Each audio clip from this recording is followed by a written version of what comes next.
শুনে মনে করছি যে এই লোক ভালো লোক না, এই লোক ভালো লোক না। আমার আমার তো মানে কি আর বলবো, যে এই ধরনের মানসিকতার লোক আরও যদি গর্ত করা হয় আরও কিছু বেরোবে। এস ঘোষ বলেই এক ভদ্রলোক থাকতেন, তিনি ডাক্তার ছিলেন।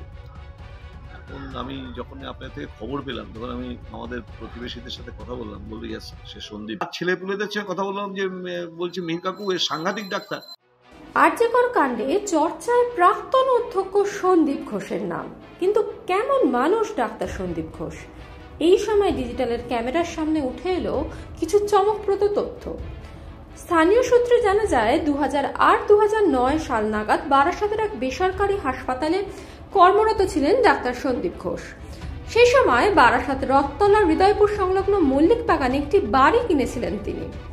আরজিকর মেডিকেল কলেজ ও হাসপাতালের প্রাক্তন অধ্যক্ষ সন্দীপ ঘোষকে সে সময় এলাকার মানুষ চিনতেন ডাক্তার এস ঘোষ নামে। তবে চিকিৎসক নয়, পাড়ায় বিভিন্ন কীর্তির কারণেই অল্প সময়ে নাম ছড়িয়ে পড়েছিল সন্দীপ ঘোষের। তার সে সময়কার প্রতিবেশীদের প্রশ্ন করতেই জানা গেল পুরনো কথা। টিভিতে মুখ দেখা যেতেই ফের টাটকা পুরনো স্মৃতি। প্রসূতি স্ত্রীকে লাথি মারার অভিযোগ তার বিরুদ্ধে। স্থানীয়দের বিস্ফোরক অভিযোগ ডাক্তার সন্দীপ ঘোষের বিরুদ্ধে।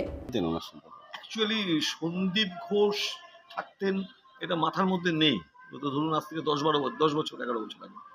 এস ঘোষ বলেই এক ভদ্রলোক থাকতেন, তিনি ডাক্তার ছিলেন।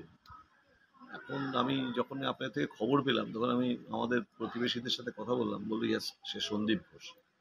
অ্যাকচুয়ালি সেই সময় তখন আমাদের পার্টি ক্ষমতায়, সেই সময় আমাদের জোনাল পার্টি থেকে খবর আসলো যে ওখানে একজন ভদ্রমহিলা, বিবাহিত মহিলা, তার 13-14 দিনের বাচ্চা, সেই অবস্থায় তার হাজব্যান্ড মিস্টার এস ঘোষ সে নাকি লাথি মেরে ভদ্রমহিলার যে অপারেশনের ওই জায়গাটা চিড়ে গেছিল, তো ভদ্রমহিলাকে বেরোতে দিচ্ছে না।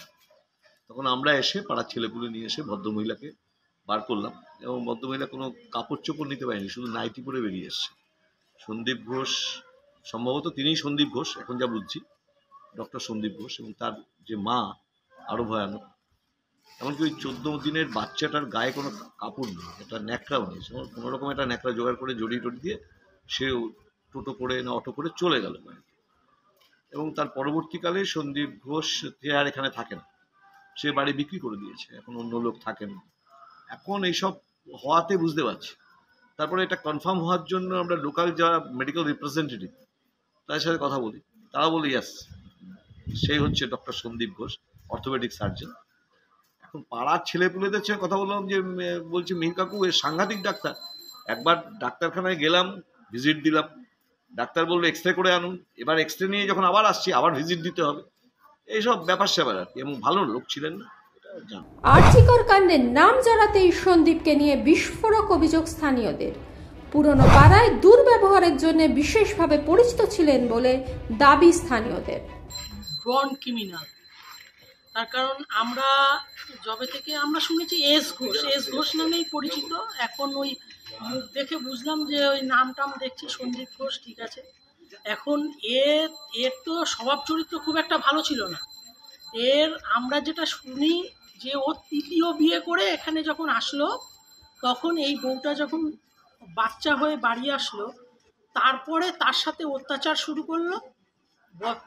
বাচ্চাটার প্রায় 13-14 দিন বয়স।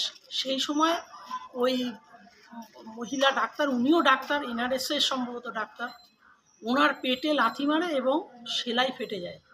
ওই অবস্থায় আমরা যখন ওই মহিলার বাড়ির লোকের মারফত আমরা খবর পেলাম যে ওনাকে আটকে রেখেছে, ওনাকে কোনো রকমে আমাদের একটু বের করে দিতে পারলে ভালো হয়। তা আমরা পাড়া প্রতিবেশী পার্টির লোকজন নিয়ে আমরা সবাই গেছি ওনার বাড়িতে। ওনার ডাক্তারের মায়ের তো বিচ্ছিরি ব্যবহার, সে কেন ঢুকেছেন মানে কৈফিয়ত দিতে শেষ।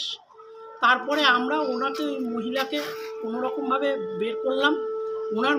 ওই মহিলাকে একটা জামা পর্যন্ত দিল না, একটা ওই হাউস কোট জড়িয়ে কোনো রকমভাবে বেরিয়ে গেল। বাচ্চাটার জামা কাপড় শুকনো করতে দেওয়া রয়েছে ঘরের ভিতরে, সেখান থেকে একটা জামা নিতে গেল। তার মা, ডাক্তারের মা নিতে দিল না।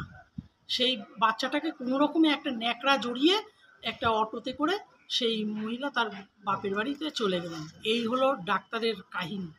এখন যখন এই আরজিকরের ঘটনা শুনছেন কি মনে হচ্ছে? এখন তো শুনে মনে করছি যে এই লোক ভালো লোক না, এই লোক ভালো লোক না। আমার তো মানে কি আর বলবো, যে এই ধরনের মানসিকতার লোক আরও যদি গর্ত করা হয় আরও কিছু বেরোবে। এই সময় ডিজিটাল।